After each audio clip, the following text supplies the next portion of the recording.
সময়টা ২০২০ সাল। সেই সময়টাতে আমি প্রচুর বই পড়তাম। এত বেশি বই পড়তাম যে সারা দিন বইয়ের ভেতর ঢুকে যেতাম।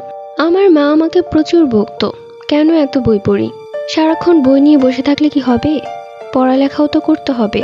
কিন্তু আমি আগে এরকমটা ছিলাম না। আমি সারাক্ষণ যে বইটা পড়তাম সেই বইটা ছিল একটা কালো জাদুর বই, মানে শয়তানের বই। সেই বইতে এক একটা লাইনে শয়তানের নাম লেখা ছিল। আমাদের স্কুলের লাইব্রেরি থেকে এই বইটা আমি পেয়েছি।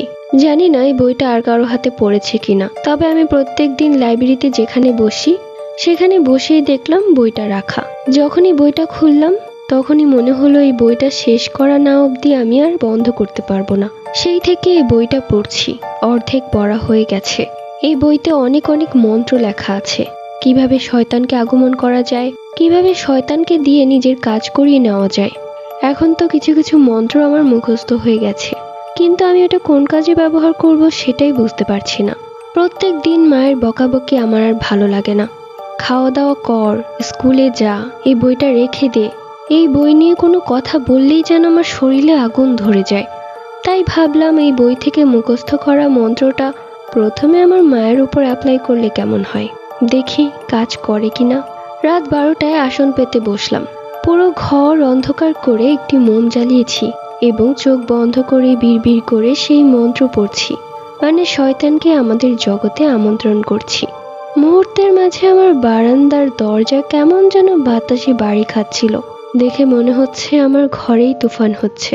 পুরো ঘর এলোমেলো হয়ে গেল বাতাসে। এত বাতাস কোথা থেকে এলো আমি নিজেও জানি না।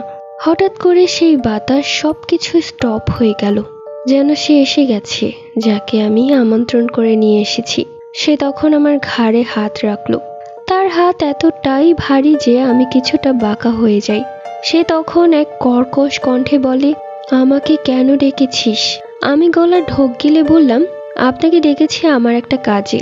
আপনার এই বই পড়া নিয়ে আমার মা আমাকে সারা দিন বকাবকি করে, তাই আপনি এটা বন্ধ করে দেখান। এমন কিছু করে দেখান যাতে আমার মা কখনো এই বই পড়া নিয়ে আমাকে কিছুই বলতে না পারে, তাহলে আমিও বুঝবো আপনার শক্তি কতটুকু। এই কথা শুনে সেই দুষ্ট জিন বলল, ঠিক আছে, তাই হবে। এরপর সে চলে গেল। আমি মোমের বাতি নিভিয়ে পুরো ঘর আলোকিত করে দিলাম। দেখলাম পুরো ঘর এলোমেলো হয়ে আছে। সবকিছু গুছিয়ে রাখলাম যাতে কেউ টের না পায়। পরের দিন সকালবেলা ঘুম ভেঙে তাকিয়ে দেখলাম দুপুর ১টা বাজে। আজব ব্যাপার, আজ মা আমাকে ডাকতে আসেনি। তাহলে কি সেই শয়তান জিন কিছু একটা করেছে যার কারণে মা আমাকে ডাকতে আসেনি? পরবর্তী গল্প।